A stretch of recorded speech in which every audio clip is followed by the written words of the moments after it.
Culture. Bonsoir à toutes et à tous. Nouvelle édition de Quelle Comédie, l'émission hebdomadaire consacrée à l'actualité de la comédie française. Ce soir, Arthur Lenoir filme et répond assisté de Zélie Dallemagne à vos commentaires et à vos questions.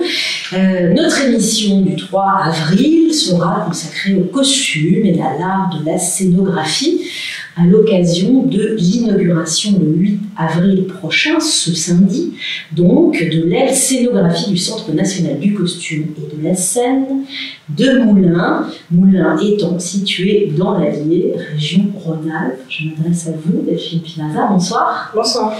Vous êtes directrice du CNCS, l'acronyme du Centre national du costume et de la scène. Cet établissement a ouvert ses portes au public en 2006. Il est donc situé dans l'Allier. Ses collections d'abord de costumes, près de 26 000 costumes, pas 26 000 pièces, absolument pas la même chose. Ces collections donc, sont constituées de ces costumes, mais aussi d'éléments de décor, et tout cela a pour vocation d'illustrer l'histoire du spectacle vivant depuis le 19e siècle jusqu'à nos jours. Est-ce que tout cela est juste? Jusque-là, c'est juste. Bon, pas trop mal. Bonsoir, Eric Rue. Bonsoir. Alors, vous êtes l'administrateur général de la Comédie Française, vous êtes acteur, vous êtes metteur en scène, vous êtes scénographe. Ce soir, nous allons convoquer un petit peu chacun de vous. C'est les Eric, et non pas les Serge, voilà.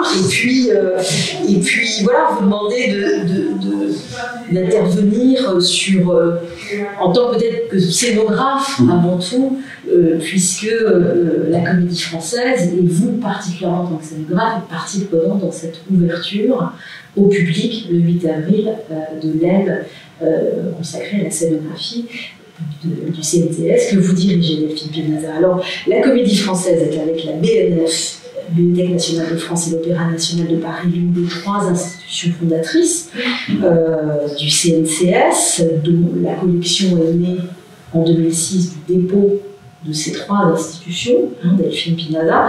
Qu'est-ce qui la constitue aujourd'hui, un certain nombre d'années, je n'ai pas fait le calcul à mon émission, plus tard? Alors, ce qui la constitue certainement, c'est peut-être son enrichissement régulier, puisque effectivement, comme vous l'avez précisé, le CNCS a ouvert en 2006 avec les dépôts de ces 3 institutions. C'était au départ l'embryon, on va dire, de cette collection et de l'ouverture de ce grand musée, tout du moins par son architecture et puis aussi par son histoire depuis 17 ans maintenant.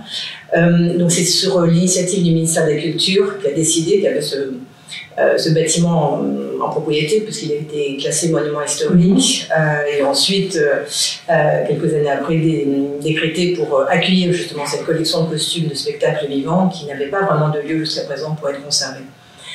Donc dès l'ouverture, ces 3 institutions ont joué le jeu, ont participé, ont déposé ces costumes, et depuis l'ouverture, nous continuons régulièrement à recevoir des dons. C'était une ancienne caserne de cavalerie, absolument. Ouais. Donc c'est un bâtiment en fin 18e, très très beau bâtiment, très belle architecture qui a été sauvé de justesse avec son classement monument historique alors qu'il était voué à être démoli. Dans toutes les portes au rez-de-chaussée sont oblongues comme ça et très très hautes parce qu'il fallait y rentrer à cheval. À cheval, absolument. Et l'ensemble des bâtiments au rez-de-chaussée, c'est des anciennes écuries et des chambreries pour les cavaliers dans les étages. Et dans ces bâtiments, donc, qui ont été réhabilités progressivement, qui le sont encore. Voilà. Il y a à la fois des lieux d'exposition et des lieux de conservation. Alors, le costume est un objet fragile, parce que constitué de textiles, eux-mêmes fragiles, composés soit de matériaux de fibres naturelles, soit synthétiques pour une grande partie d'entre eux, et donc fragiles à la lumière, fragiles à la manipulation, fragiles à la scène, parce qu'ils ont été portés à de nombreuses reprises, pendant parfois des années, pour les mêmes gestes, avec des traces de maquillage, évidemment le stress aussi des interprètes, qu'ils soient chanteurs, danseurs, acteurs, et tous ces éléments font que ces objets doivent être conservés, ne peuvent pas être montrés de manière permanente, à l'instar de la plupart des musées de la mode, du textile en France. Nous avons plutôt une permanente exposition temporaire. Donc les costumes sont conservés dans des réserves, à l'abri de la lumière du jour et dans des conditions climatiques organisées autant que possible. non accessibles au public. Ils sont montrés et valorisés dans l'exposition régulière qui sont présentées au CNCS, ou aussi dans de près que nous accordons à notre structure, sont des thématiques très différentes. Alors, j'ai vu, on parlait de préservation des costumes, et j'ai vu, je ne savais pas du tout que ça existait. Ils ont une sorte de bulle confortable dans laquelle on peut mettre 8 à 10 portants de costumes. Je crois que c'est des quarantaines obligatoires quand les costumes arrivent, pour pas que les bestioles éventuelles qui sont dans les costumes puissent contaminer l'ensemble des autres.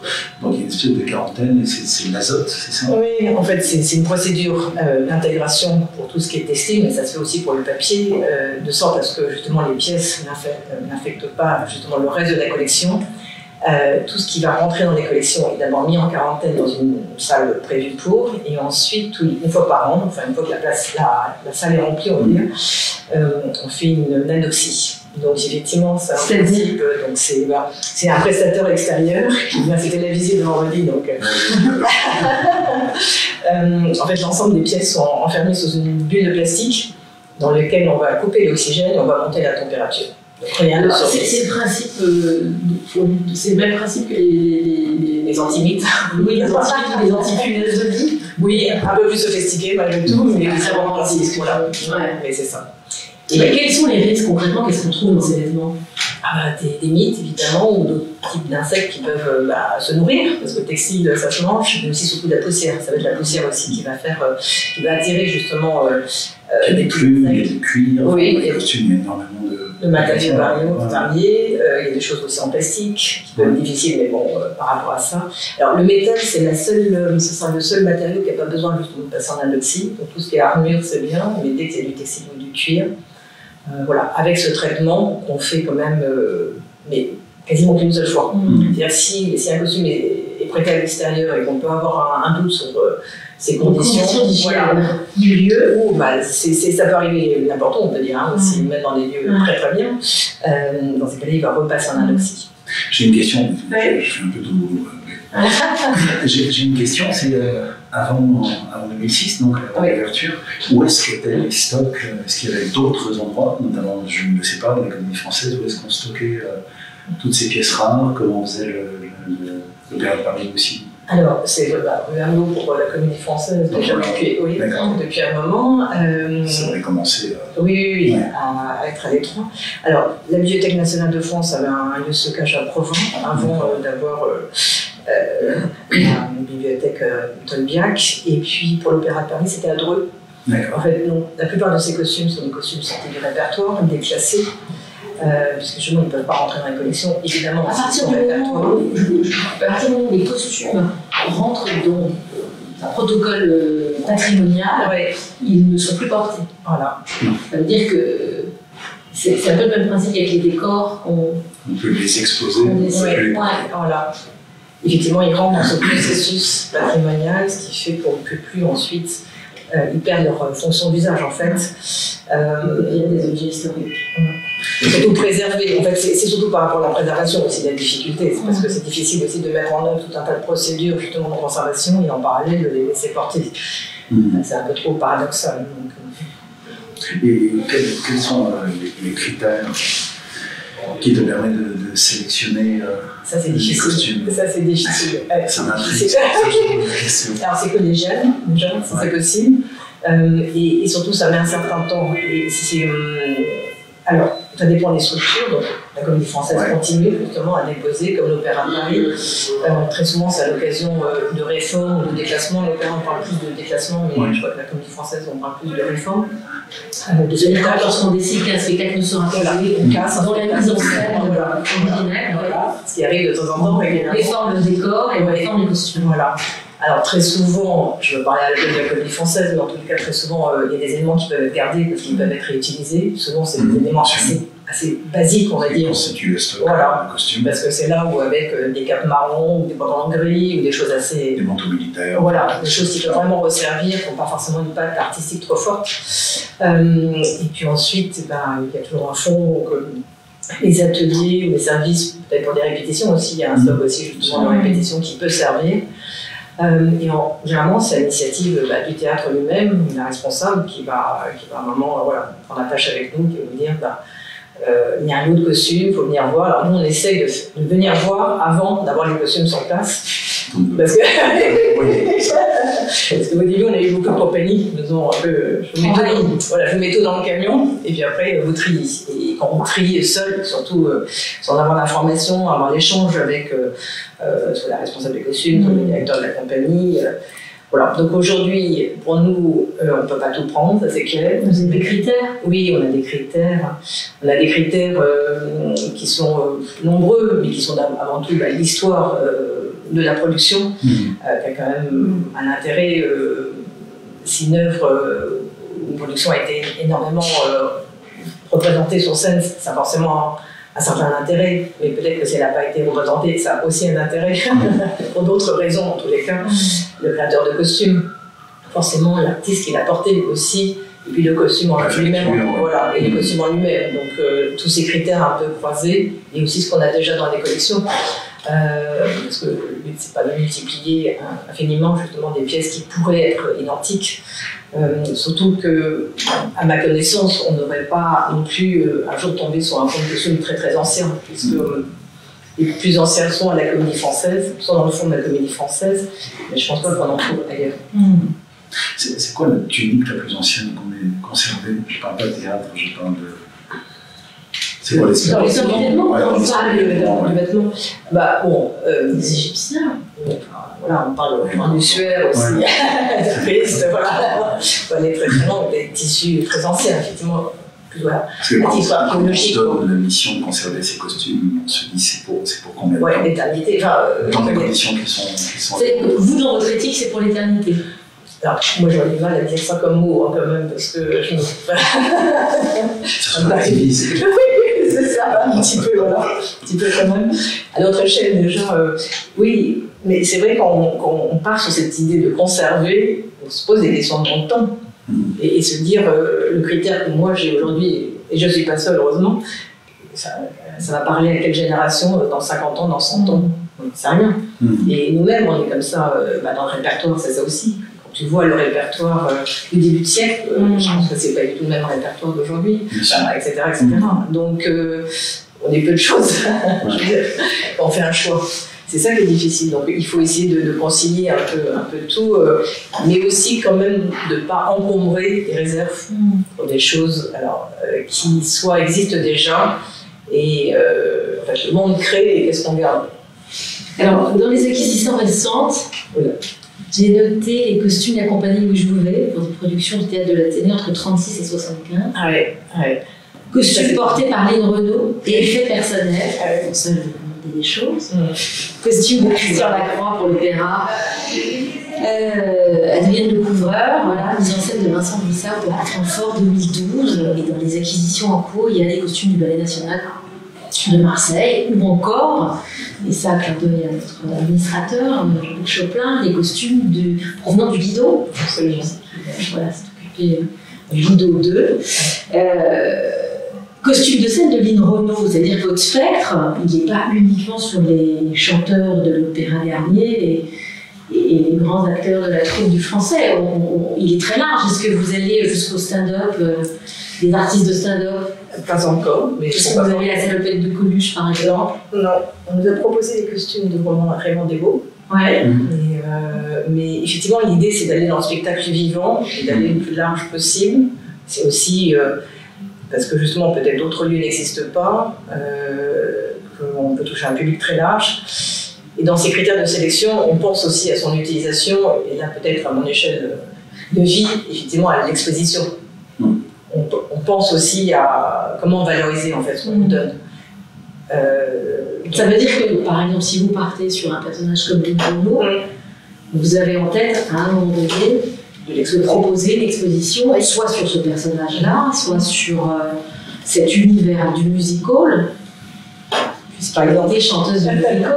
Par exemple, oui. C'est un projet d'expo, effectivement. Donc ça veut dire que, encore une fois, le spectre est large et donc les compétences exigées aussi, de fait. Vous ne pouvez pas être juste spécialiste des costumes de chevalier. Oui.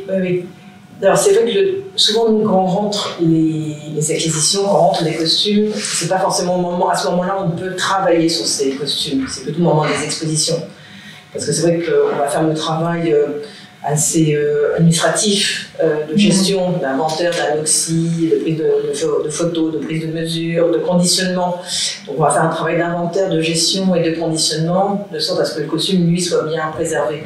Et c'est le moment des expositions qu'on va plutôt commencer à pouvoir travailler dessus. Alors on essaie de récolter quand même toutes les informations possibles au moment où on peut être en lien avec le donateur, que ce soit une institution ou l'artiste, parce que c'est vraiment justement où l'échange se fait. Il faut aussi voir, quand c'est dans le cas d'une fermeture d'une compagnie, c'est aussi des moments d'émotion qui peuvent être assez intenses pour la personne qui donne, qui est en fin de quelque chose, peut-être une fin de son histoire. Parfois, les tris se font dans des garages, dans des malles où les costumes n'ont pas été ouverts depuis 20 ans, etc. etc. Donc, c'est des moments d'émotion et assez intenses. Et ça aussi, c'est important de pouvoir essayer de lire ce que le donateur veut dire par rapport à ça. Il y a une chose passionnante dans vos métiers aussi, c'est que les costumes se portent. Lorsqu'il n'est plus porté, comment est-ce qu'on l'expose? Et c'est une thématique, quelque chose d'une utopie jamais réalisée, notamment pour la danse. J'ai eu la chance de participer à une scénographie sur la source des costumes de Christian Lacroix. C'était Jean-Guillaume Barre qui était le chorégraphe. Et moi j'étais chargé de redonner un bout du décor qui avait été fait à Garnier, parce que je dessinais la scénographie. Et notamment lorsqu'il s'agit de danseurs, on décore évidemment extraordinaire.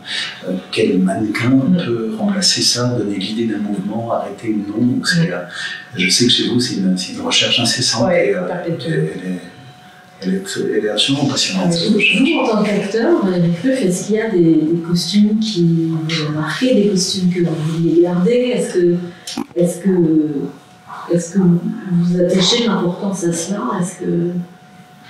Est-ce que ça pourrait vous émouvoir de voir l'un de vos costumes dans un musée? J'ai eu la chance d'en porter beaucoup, donc je ne m'y attache pas, parce que c'est fou, j'aurais un musée de costumes chez moi.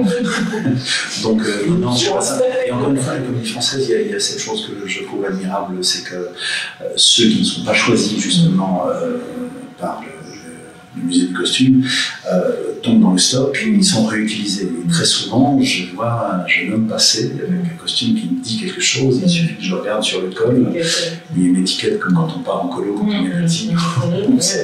La maman inquiète, c'est fermer le nom, c'est la même chose. Et je trouve ça magnifiquement beau qu'un costume serve à plusieurs interprètes, serve en répétition. Et je raconte toujours ça, mais lorsque j'étais jeune acteur ici, je portais les manteaux de Jean-Louis Monté, de François Beaulieu, de Simon Rennes, qui étaient les gens dont j'avais la carrure pas artistique mais physique.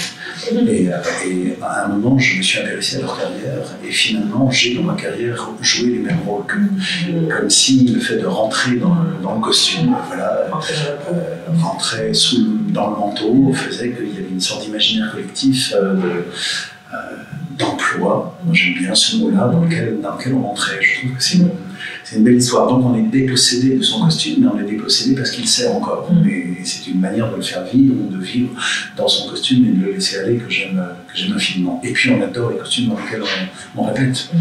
Un costume déjà. Sont pas les mêmes. C'est comme la frime, un costume qui a été porté. Il y a des gens qui ne supportent pas, et d'autres qui n'ont pas justement. On peut avoir horreur de la raideur du costume neuf, de ce moment-là, on a besoin de patiner. Eux, ils sont déjà patinés. Et puis nous, on continue de patiner, on répète dedans, on l'utilise, et de temps en temps, au moment où on doit mettre le vrai costume, on se sent des fois un petit peu comme au musée du costume, où on a du mal à bouger à l'intérieur, et il y a tout un phénomène de réappropriation à faire. Ça, c'est toujours un passage au plateau qui est toujours un peu traumatique, parce que c'est le vrai décor, c'est le vrai costume, c'est le vrai espace, et on a l'impression de perdre quelque chose de la réalité qui se fait. Ouais, absolument. C'est une très bonne transition, parce que je me souviens de Benjamin Laverne, qui jouait Scapin. Est-ce qu'il l'a dit ici, ou est-ce que j'ai vu un reportage, mais il racontait que le moment où il est sur le plateau et qu'il arrive dans le vrai décor que vous aviez conçu, alors tout change dans sa gestuelle, parce qu'il devait être très agile, mais il n'imaginait pas que le décor serait aussi contraignant physiquement. Et il explique que ça, plus le costume, tout est presque à réinventer. Hein, oui, parce qu'on répète avec des présupposés. On sait qu'il va y avoir une échelle, on sait qu'on va monter de 3,50 m. En salle de répétition, on a un bout d'échelle de bon diamètre. Les éléments ne sont pas les bons. Sur la Ballet de Scapa, on a une sorte de sol qui a été fait par les peintres et les sculpteurs des ateliers de construction de décors, et qui est une sorte de mousse. On s'enfonce dedans comme dans de la boue, et donc forcément à la planche d'appel, c'est comme si un danseur avait dit d'abord c'est du bois, ensuite c'est du ciment, ce sera de la mousse. Il veut dire je ne peux pas m'adapter parce que c'est absolument autre chose. Et nos salles de répétition, elles sont enterrées avec des escaliers à vis, donc on ne peut pas descendre les décors, on ne peut pas les construire 2 fois, on ne peut pas les fractionner pour les reconstruire dans la salle de répète, parce que de toute façon le plafond doit être à 3 mètres ou pas plus. Je dis tout le temps Roméo et Juliette, Sylviane Jérémy Lopez nous touchait les orteils parce que son balcon était minuscule. Je ne sais pas si c'est une différence, mais c'est absurde. Et quand on arrive au plateau, tout d'un coup, oui, les phénomènes, je n'ose pas y monter, ça bouge, j'ai le vertige, je ne peux pas lui parler, il est trop haut, etc. Il faut tout reconsidérer. Mais c'est une étape géniale. Mais le temps de répétition est aussi long, peut-être. Donc, chacun a ses habitudes. Oui, de toute façon, on a du mal à quitter son costume du dimanche. On a transpiré dedans, on s'est fait à ce décor-là. Et puis, ça veut dire autre chose, la répétition, c'est encore le temps du tapis. Il n'y a pas de choix à faire. Tant qu'on est en répétition, ça veut dire que la première n'arrive pas. Et dès qu'on arrive au plateau, ça commence à sentir. Donc tout s'arrête. Les costumes sont réels, le metteur en scène, la metteuse en scène qui dit j'entends plus rien, je retrouve pas ce moment de salle de répétition. C'est toujours, on met toujours 2 jours à se réétablir, se rééquilibrer, mais c'est normal. Alors Delphine Pinazal et l'aile consacrée à l'art de la scénographie, on peut commencer à en parler, sera ouverte au public ce samedi 8 avril. Elle a été pensée, je vous cite, comme un laboratoire d'expérimentation de la scénographie et de ses métiers. Une vocation très pédagogique pour ce lieu qui, si je comprends bien, donne à comprendre ce qu'est la scénographie, qui est un art visible, mais pas forcément très connu, très entendu dans le public. Comment est-ce que vous avez pensé la scénographie de ce lieu consacré à la scénographie, justement? Je crois que c'est un modèle un peu particulier. Oui, c'est particulier toujours de parler de quelque chose qu'on ne réalise pas soi-même de toute manière, mais pour un public qu'on connaît peut-être un petit peu plus, par contre. Et on a l'habitude de nos expositions au CL16 depuis plusieurs années, de l'attente du public et de sa connaissance aussi, de sa non-connaissance. Et effectivement, comment parler de la scénographie presque sans la montrer. On ne sommes pas dans un théâtre, même si nous avons une scène dans cet espace. C'est moins évident que le costume, bien sûr, qui est difficile à montrer s'il n'est pas incarné, mais s'il n'est pas porté par ça. Et là, et puis il y a toujours énormément de choses à dire, et l'espace n'est pas si grand, enfin on a toutes ces contraintes, et comment essayer de mettre quelques éléments, on veut dire beaucoup de choses, mais on ne peut pas, donc c'est donner quelques clés. Et puis, ça fait presque plus de 10 ans qu'on parle de ce projet, donc j'en ai parlé avec beaucoup de scénographes, et il est temps d'ouvrir pour quelque chose qui finalement fait 400 mètres carrés, qui est un très bel espace, mais qui n'est pas non plus une galerie du Louvre, ou je ne sais pas. Donc, mais avec l'idée qu'on peut renouveler ce qui est présenté, on peut faire des cartes blanches à des institutions, à des scénographes ou à des écoles aussi, et c'est un lieu des possibles aussi, j'espère.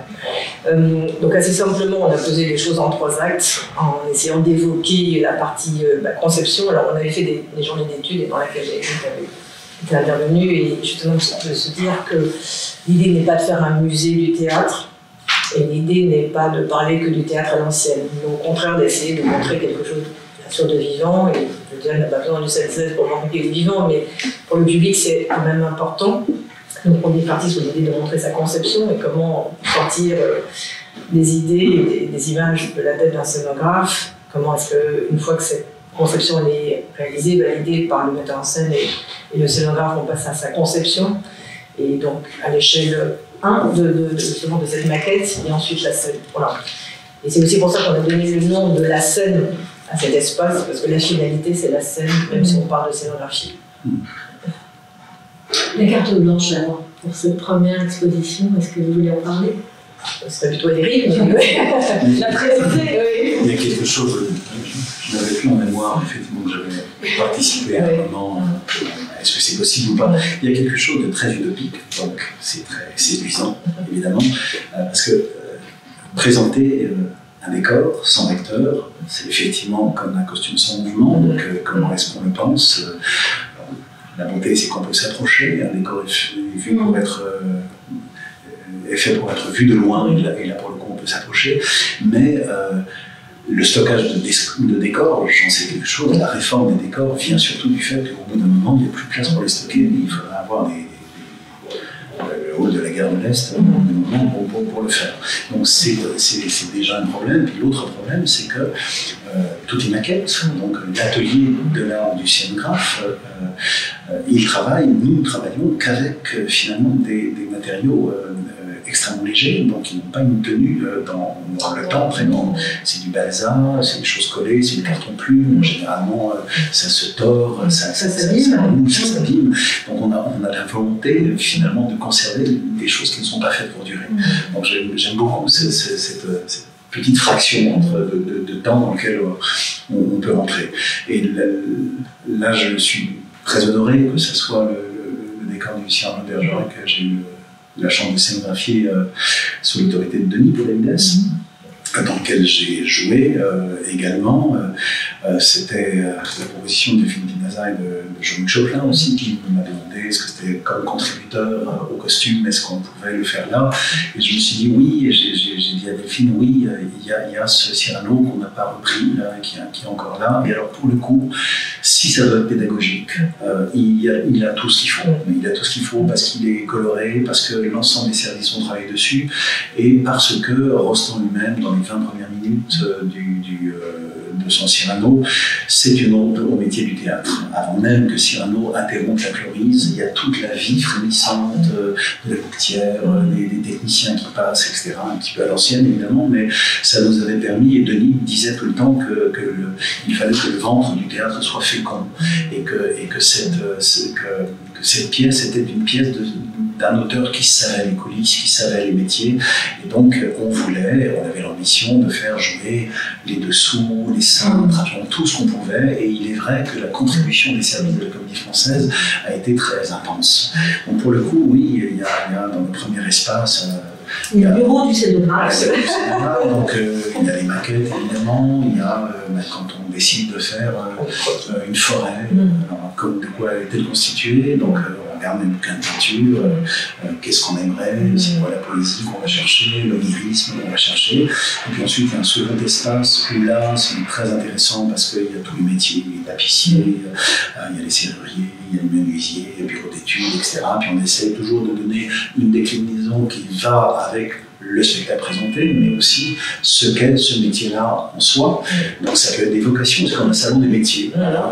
Et puis ensuite, il y a le décor, et ce qui est intéressant, c'est qu'on peut s'approcher de ce décor-là, on peut passer un petit peu à travers, on peut regarder les matières, on peut presque savoir comment ça bouge, mettre les doigts dessus, et puis il y a une reconstitution des coulisses, et c'est très bien fait, c'est une sorte de spot lumineux, quand on se met dans le spot, il y a une voix qui vous dit, alors là vous êtes en avancée le jardin, c'est là où le régisseur, c'est ici qu'on dit que là, vous pouvez apercevoir que, vous déplacez de corps lumineux à corps lumineux, et la spatialisation un petit peu classique d'une scène est donnée.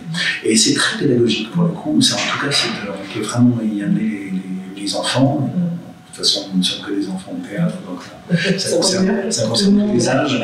Mais il est vrai que voilà, j'espère bien qu'un jour, il y aura aussi des scénographies plus conceptuelles, j'allais dire, plus modernes.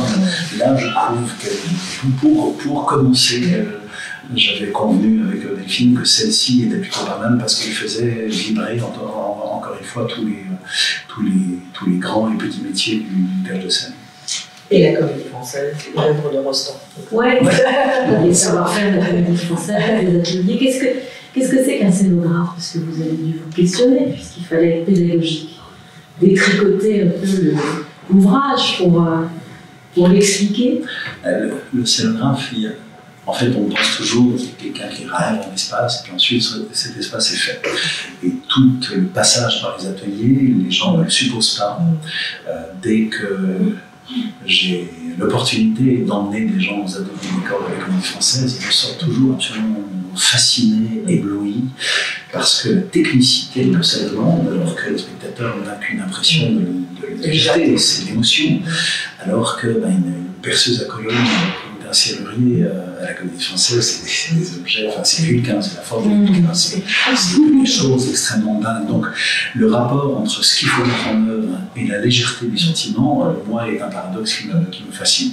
Je dis tout le temps, on reçoit ici à l'Académie de la Comédie Française des jeunes scénographes chaque année, et je leur dis tout le temps, la cage de scène ici n'est pas faite pour de l'alternance. Il faut aller voir que les contraintes données par l'alternance à la Comédie Française font que vous allez vous prendre le plus compliqué et ensuite tout ce qu'on va vous demander sera plus simple.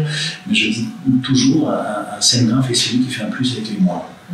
En fait, c'est que des contraintes, la scénographie. Il y a des contraintes d'argent, évidemment, il y a des contraintes de poids, il y a des contraintes de maniabilité, il y a des contraintes de on n'a pas les gens pour faire ça, il faut que ça rentre dans le camion, les porteuses, vous ne les avez pas, ça c'est dangereux, ça n'est pas possible, ce matériau-là il est trop cher, etc. Donc, et il faut quand même qu'à la fin, les gens oublient totalement qu'il y a ces contraintes-là et sont face à un décor. D'ailleurs, je suis très fier à la Comédie Française, je crois qu'il n'y a pas un spectateur qui peut sortir en se disant « Oh là là, les décors c'est vraiment de moins en moins beau à la Comédie Française, de plus en plus léger ». Et quand je redis qu'en fait la contrainte c'est qu'ils doivent être montés, démontés en 1 heure, quand on est dans la salle, on ne le sait pas. Et j'ai toujours l'habitude de dire aussi, moi j'adore les métiers techniques, je trouve que de mon imaginaire me faire passer au crible d'une mécanique et d'expertise contraire, mais supplétive, je peux dire ça, c'est toujours un bonheur. Mais je dis tout le temps, le scénographe est celui qui a vu une émotion sur le visage de là où du metteur en scène. On a fait la maquette, etc., on a écouté, puis à un moment il y a une proposition. Je vois très bien quand tout d'un coup Denis fait voilà, tu fais ça, je dis voilà, il y a quelque chose qui s'enclenche, l'émotion qu'il a est sans doute la bonne, parce qu'il y a quelque chose qui est cohérent pour lui. À quel moment le duo commence? À quel moment si on prend celui que vous formez avec Denis Podalides, est-ce qu'on fait d'autres productions? Ouais, c'est un trio, parce qu'il y a le texte. Il y a le texte. Le texte, on s'accorde dessus. Déjà, Denis me dit je vais monter ça, est-ce que tu veux en faire la scénographie? J'en ai une lecture, il en a une lecture, et puis on réunit ces 2 lectures-là. Et puis lui, il me parle de ses rêves, et moi, j'essaye de les réaliser dans les contraintes qui sont les miennes et que généralement Denis ne comprend pas parce qu'il n'est pas technique et que c'est pas sa partie. Voilà. Et de temps en temps, Denis me demande de faire quelque chose et la réalisation de cette demande n'a plus rien à voir avec la demande, mais il dit ah oui c'est ça, comme si j'étais en charge de la pérégrination de son sentiment et je vais faire en sorte, voilà, lui faire en sorte en plus que ça convienne à l'alternance, que ça soit gérable pour l'ensemble des équipes, etc.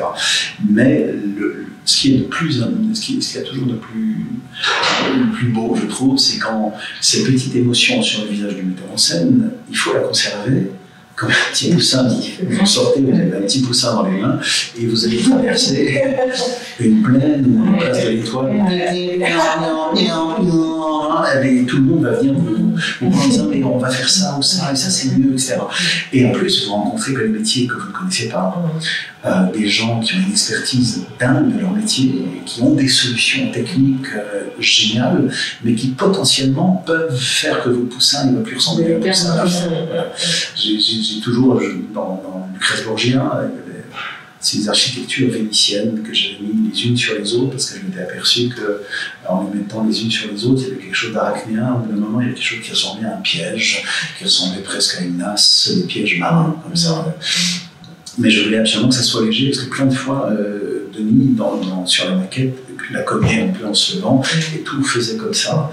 Et la légèreté, je me disais, tiens, c'est intéressant parce que je voudrais que comme au Guignol, le public puisse dire mais sortez, vous êtes piégés, il suffit de pousser le truc pour sortir. Mais qu'en fait, ils sont piégés par eux-mêmes, ces gens seigneurs dans Lucrèce Borgia. Donc, je tenais à ça. Puis à un moment, je me souviens qu'aux ateliers, il y a une proposition faite où tout devait être fait en acier. C'était plus simple, ça ne me pas, ça tient mieux, etc. Puis j'ai arrêté la chose en disant non, parce que même si personne ne poussera les choses, je veux que dans le sentiment, on puisse se dire c'est fragile. Voilà. Donc ce genre de choses, c'est génial à faire parce que vous avez un sentiment que de temps en temps, c'est pas le même langage avec les techniciens, il faut se mettre d'accord sur une définition, on ne part pas du même point de vue, mais pour qu'à la fin de tout ce voyage-là, technique magnifiquement intéressant, lorsque le rideau s'ouvre, les gens, au moment où ça se fait, les gens aient à peu près le même visage que le metteur en scène qui s'était penché sur cette petite crèche. Comme ça, il y avait l'impression que ça soit la même. Alors que c'est passé, encore une fois, avec des outils extraordinaires. Et ce dialogue-là, avec le metteur en scène et avec les artisans, c'est ce qui fait l'un des grands bonheurs de toute personne qui travaille avec la Comédie Française. Je travaille dans la Comédie Française parce qu'il y a ces ateliers, il y a ces savoir-faire en interne. Il faut savoir partager. Je pense que les faut pas techniciens, il faut savoir partager. les peintres que l'on a rencontrés à Sarcelles, ça fait partie sans doute la félicité de leur travail aussi. Bien sûr. D'avoir ce dialogue parfois c'est un métier de prototype. En fait, il est très très rare, mais c'est comme pour le costume, c'est très très rare qu'on fasse de façon récurrente le même costume. Quand bien même ce serait un costume de grenier napoléonien, la pâte du costumier et de la costumière va demander autre chose, va décaler dans le temps, va faire entrer une époque dans une autre, et ça, ce ne sera pas les mêmes. Et les deux déclinaisons seront intéressantes pour le musée du costume parce que justement, ça déclenche un imaginaire qui est autre. Pareil pour le décor, il faut c'est que des prototypes. Donc les menuisiers, les peintres, etc., c'est leur chance, c'est leur devoir et c'est leur intérêt, c'est qu'ils ne font jamais la même chose. Donc c'est un métier très technique. Être serrurier à la Comédie Française, on pourrait faire des structures pour des filets de meubles qui soient toujours les mêmes, on pourrait faire des gradinages, etc. Parce que c'est savoir souder de l'aluminium, de l'acier, etc. Sauf que là, à chaque fois, non seulement de temps en temps, ils font une lyre d'une gondole, donc il y a quelque chose de l'ordre de la sculpture, et puis d'autres fois, c'est oui, d'accord, il y a ça, mais il faut grimper dessus, il faut que l'aspect soit celui-ci, mais quelle matière tu fais, c'est moi, il faut que je le peigne derrière. Donc il y a une interaction entre tous les services pour se pencher pour finir par faire un prototype qui est magnifique. Et généralement, ça discute beaucoup. Moi, j'adore l'époque où on pose l'objet sur la table et que tous les chefs de service le regardent et s'en emparent en disant « moi, je peux faire quelque chose avec ». Je me souviens, dans Fantasio, il y avait à faire je voulais, c'est Guillaume Gallienne qui jouait le prince de Mantoue, et je voulais créer son petit royaume avec une mise en scène de voilà, il avait une valise qui était traînée par un de camp, et lorsqu'on ouvrait cette valise devenait un transat. Donc il pouvait se mettre à l'intérieur, et au-dessus de la valise avec des petits pompons, il était comme un pare-soleil, puis il y avait une petite valise qui s'ouvrait en X, et puis dedans il avait une petite flasque de whisky et de verre. Donc il y avait son petit royaume avec lui. Et pour faire ça, on n'y arrivait pas. Parce que ça fait partie des missions du scénographe aussi. C'est de penser à ces objets-là, on n'est pas uniquement dans les fresques de la vie. Denis m'avait dit, j'aimerais bien qu'il ait ce petit royaume avec lui. Et ensuite, c'est moi qui pense, tiens, les voitures de luxe, avant, il y avait des sortes de petites panières dedans, etc. Et je me souviens très bien qu'on n'arrivait pas à faire en sorte que la valise ne soit pas lourde comme un âne mort, avec toute la mécanique à l'intérieur. On n'arrivait pas à trouver, je me souviens très bien, d'une époque où on fumait encore beaucoup, je me souviens qu'aux ateliers, on était avec quelques-uns, et puis il y avait, tout d'un coup, quelqu'un a pris le paquet de cigarettes d'un autre, a filé toutes les clopes comme ça, il s'est dit, mais qu'est-ce que tu fais? A pris un cutter et a ouvert le paquet de Marlboro, avec comment ça s'ouvre un paquet de Marlboro, et dit, mais voilà, c'est ça qu'il faut faire. Et tout le monde s'est dit, mais oui, voilà, on est reparti sur cette idée-là. Voilà, un prototype. La technique. Vous en avez rencontré beaucoup des scénographes qui vous ont raconté leur métier. Est-ce qu'il y a autant de définitions que de scénographes? Comment est-ce que vous êtes arrivé à une définition un peu générale pour construire l'idée de cette aide de la scénographie? Parce que c'est effectivement à la fois très concret et totalement abstrait. Je pense qu'il n'y en a pas qu'une seule. Il y a plusieurs définitions. Chaque scénographe a sa définition, et je dirais même surtout chaque spectacle a sa définition, parce que ce n'est pas le même travail, je pense, hein, que ce soit pour le pièce de théâtre, que ce soit pour un ballet, pour un opéra, ou pour un autre type de spectacle, ou une comédie musicale. Donc, effectivement, le visiteur, quand il rentre dans la scène, il a d'abord une première salle où il y a 5 scénographes qui ont été interviewés et qui ont répondu justement à cette question, qu'est-ce que la scénographie? Et chacun y répond à sa manière. Et aujourd'hui aussi, 5 personnes, c'est pas beaucoup, mais on essaie de couvrir aussi des générations un peu différentes. Et ce sont des métiers vivants, et la définition, elle évolue avec le temps, et avec les pratiques, et avec les matériaux, et avec l'image, et avec la vidéo, avec la lumière aujourd'hui. Donc c'est un art vivant. Donc la définition qu'on pourrait donner à l'instant T, elle sera différente demain.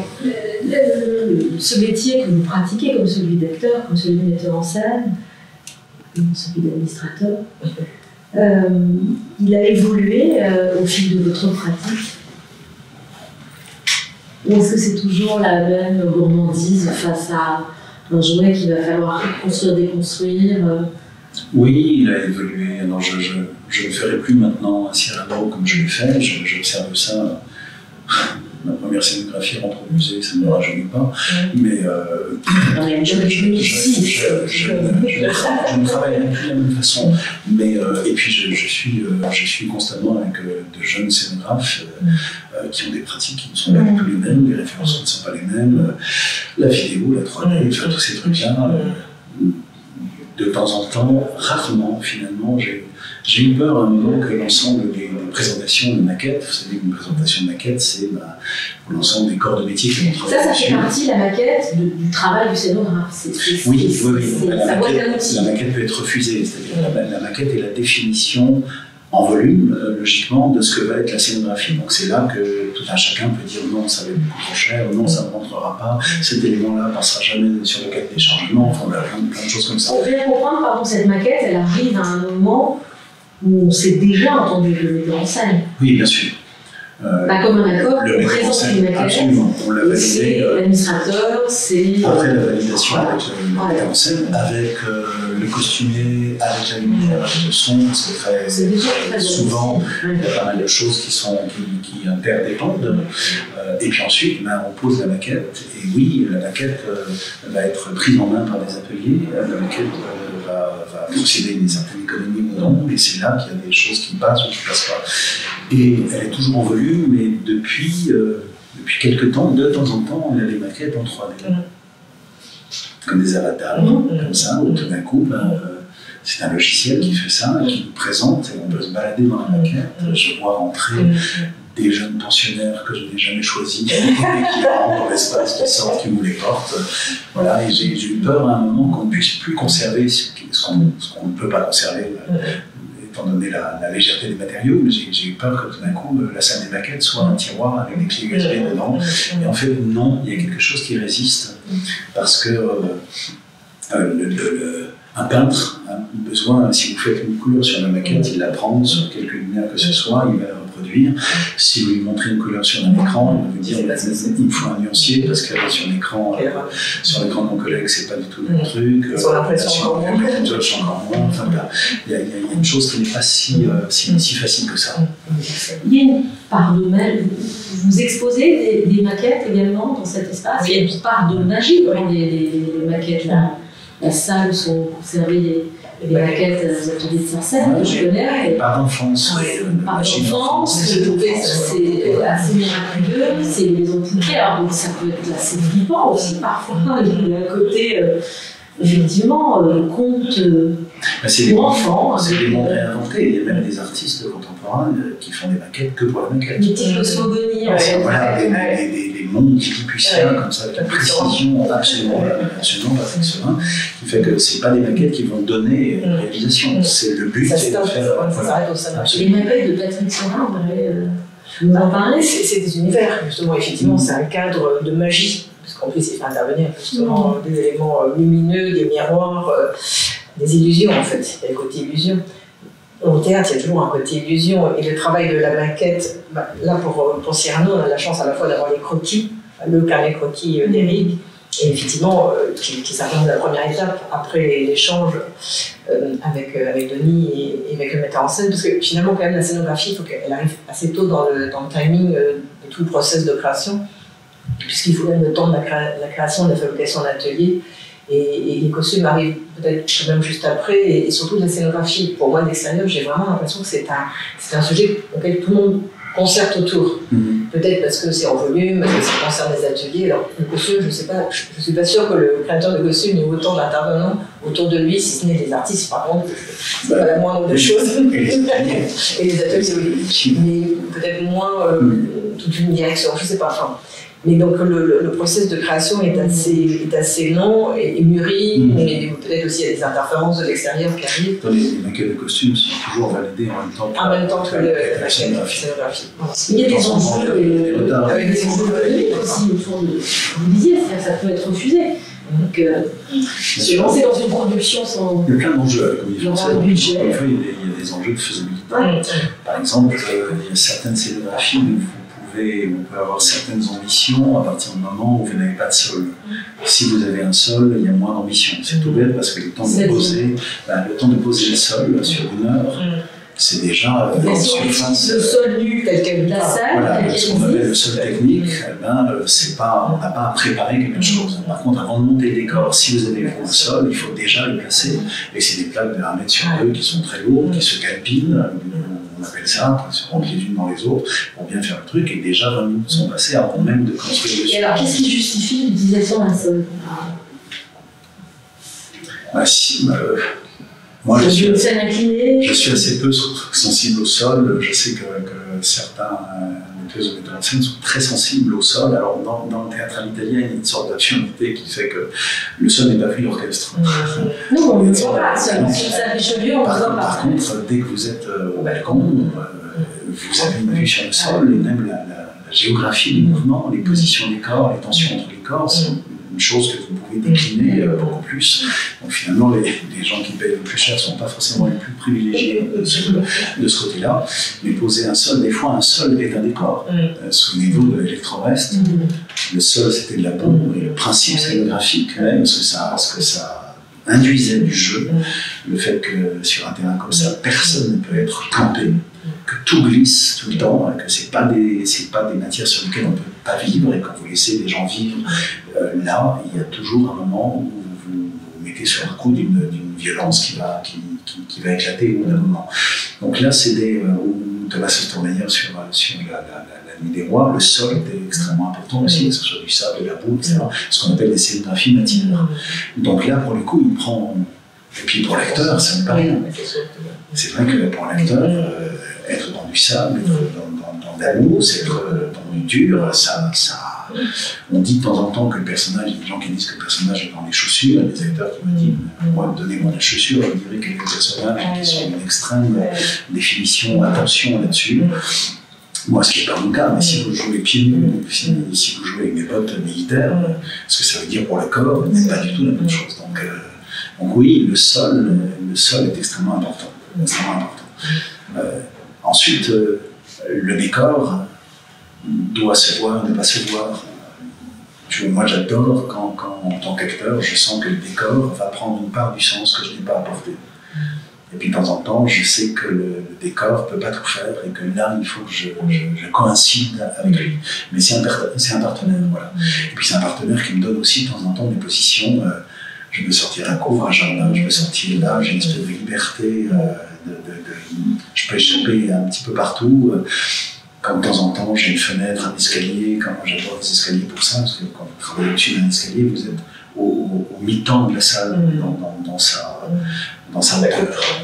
Le fait de ne pas tout le temps être comme ça, pour dire n'oublie pas les balcons, n'oublie pas qu'il y a des spectateurs là-haut, pour pas qu'ils voient que le dessus des crânes. Ça répète toujours ça entre nous, parce que on ne travaille jamais quand on parle, on a tendance à l'oublier. Et dès que vous arrivez à être une fenêtre au-dessus d'un escalier et que tout d'un coup vous avez l'impression que vous épousez, vous êtes à la mi-marée. Le flux, vous êtes exactement équilibré, et là, le fait de parler à tout le monde est très facile. Vous êtes faux acteur dans l'artiste Madeleine Arnaud. Oui, parce que la première fois que je suis monté au balcon de Juliette pour vérifier, il fallait que je trouve à Juliette qu'on pouvait y monter. Oui, on ne tombait pas. J'y suis allé pour prendre les positions. J'ai regretté de ne pas jouer Juliette, parce que c'était une position tout d'un coup. Oui, encore une fois, on peut embrasser. On peut embrasser l'ensemble du public. Alors pour revenir à cet espace, parce que j'ai l'impression que tard, Arthur me regarde avec son sourire sardonique. Parlons peut-être de ce cheminement de vos deux institutions.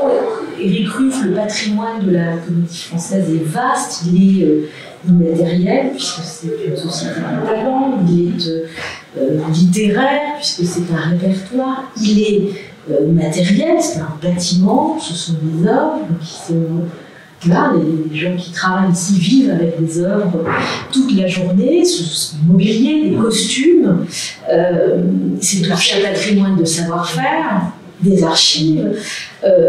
La préservation de tout cela, on le sait, est complexe parce qu'il y a une grande. C'est très hétéroclite, elle est complexe, elle nécessite du temps, elle nécessite de l'espace, elle nécessite de l'argent. Cette association, finalement, est assez vertueuse puisque vous avez besoin de costumes et vous avez besoin qu'on vous accompagne dans la préservation du patrimoine. C'est un sujet pour vous, en tant qu'administrateur général. Oui, bien sûr. De protéger. C'est la définition de cette maison. Elle fait œuvre de mémoire, cette maison, mais elle ne le fait qu'à partir du moment où elle se frotte à son actualité. C'est ça qui est écrit de la mémoire. On a cette chance-là et je pense que c'est pour ça que nous sommes utiles les uns aux autres. C'est qu'on n'a pas fait un lait de costume et puis ensuite ça s'arrête parce que là, on ferme.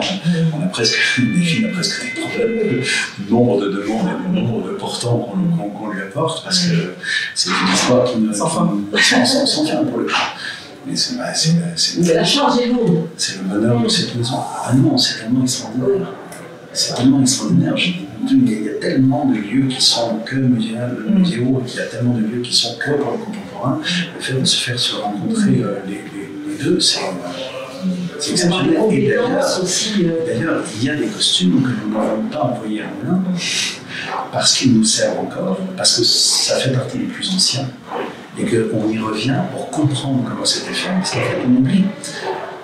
On peut dire le musée c'est pour stocker, mais le musée est là pour que les générations se souviennent que cette chose-là avait été faite, qui était oubliée par d'autres générations et qu'on recommence à le faire.